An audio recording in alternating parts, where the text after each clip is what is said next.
Adam Ljajic adalah salah satu pemain sepak bola paling memecah belah di generasinya.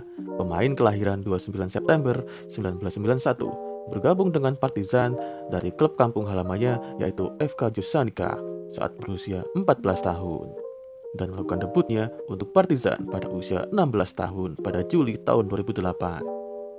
3 bulan kemudian, Ljajic menjalani uji coba di Manchester United dan menyadari potensi luar biasa yang ditunjukkan anak muda itu di Serbia.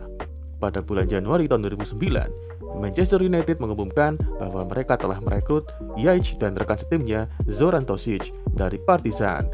Tosic langsung bergabung dengan United, tetapi Ljajic tetap tinggal di Serbia untuk berkembang lebih jauh.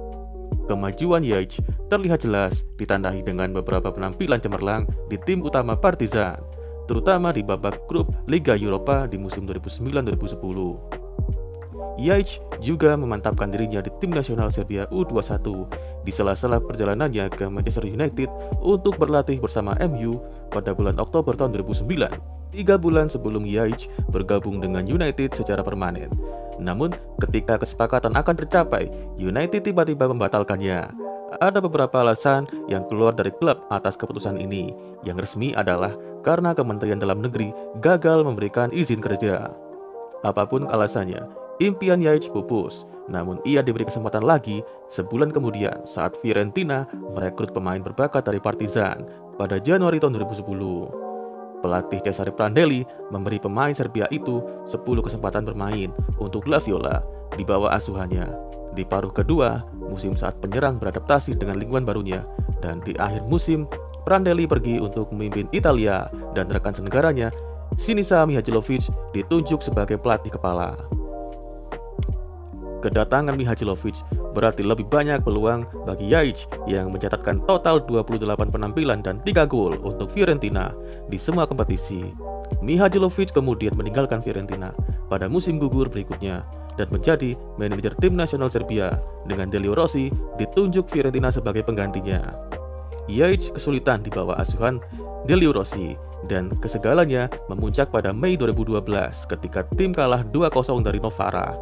Rossi memutuskan untuk menggantikan Ljajic setelah pertandingan baru berjalan 32 menit dan sang penyerang merespon dengan memberikan tepuk tangan sinis kepada pelatihnya ketika berjalan ke bangku cadangan. Rossi benar-benar kehilangan akal, mendekati dan berusaha untuk memukulnya, tetapi ditahan oleh orang lain di bangku cadangan. Rossi mengklaim Ljajic telah menghinanya secara verbal, namun klaim tersebut ditepis oleh pemain pengganti Valon Behrami yang mengatakan hal itu tidak terjadi. Rossi dipecat karena tindakannya pada malam yang sama.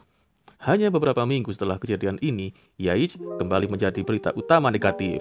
Kali ini dengan tim nasional, di mana dia dilarang oleh Mihajlovic karena menolak menyanyikan lagu kebangsaan Serbia. Ljajic seorang Muslim Bosnia, tetapi bungkam karena alasan pribadi dan keputusan Mihajlovic untuk melarangnya didukung oleh Federasi Sepak Bola Serbia. Kembali ke lapangan untuk musim baru, Ljajic menemukan pelatih keempat dalam beberapa musim di Fiorentina. Dalam sepak bola menyerang Vincenzo Montella yang mengalir bebas, jiwa kreatif Ljajic berkembang pesat, mencetak 11 gol dan menambahkan 8 assist dalam 28 penampilan. Penampilannya memicu minat AS Roma yang membutuhkan pengganti Erik Lamela yang akan pergi. Ljajic ditempatkan sebagai pemain sayap dan menyumbangkan 6 gol di musim pertamanya, diikuti oleh 8 gol di Liga di musim keduanya saat ia menjadi pencetak gol terbanyak di tim bersama Francesco Totti. Meskipun menjadi pencetak gol terbanyak di Liga mereka, Ljajic dipinjamkan ke Inter Milan pada musim panas 2015. Inter Milan sangat antusias untuk memilikinya. Ljajic memulai karirnya dengan lambat di Inter, namun menikmati performa bagus di musim gugur saat Inter memuncaki Serie A pada jeda musim dingin. Pelatih Roberto Mancini memberikan peluang yang semakin sedikit kepada pemain Serbia itu, dan Ljajic menyelesaikannya dengan hanya mencetak 3 gol dalam 26 pertandingan, sebagian besar sebagai pemain pengganti. Ljajic kemudian berlabuh di Torino, yang secara kebetulan dilatih oleh Mihajlovic, pelatih Ljajic saat di Fiorentina. Ljajic memulai dengan luar biasa di awal musim. Penampilannya kemudian sedikit menurun, dan dia semakin sering berada di bangku cadangan di beberapa pertandingan. Namun, sejak Januari, Ljajic telah kembali ke skuad utama dan berada dalam performa terbaiknya. Ljajic dimainkan di belakang Andrea Belotti.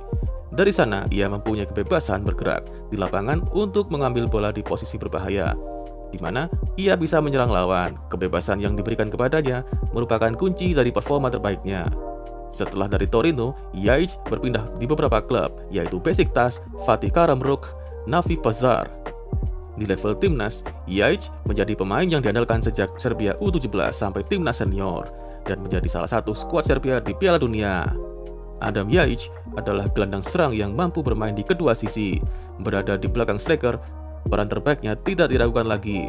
Adalah peran sentral di mana ia dapat menggunakan seluruh kejeniusannya, kreativitasnya untuk menciptakan peluang.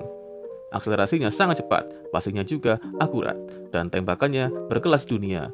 Secara keseluruhan, dia adalah pemain menyerang yang benar-benar lengkap secara teknis. Dalam hal kemampuan teknis dan kreativitas sepak bola, Yaich adalah salah satu yang terbaik di Eropa. Tetapi, dia sudah terlalu lama dikecewakan oleh inkonsistensi dan sikap buruknya.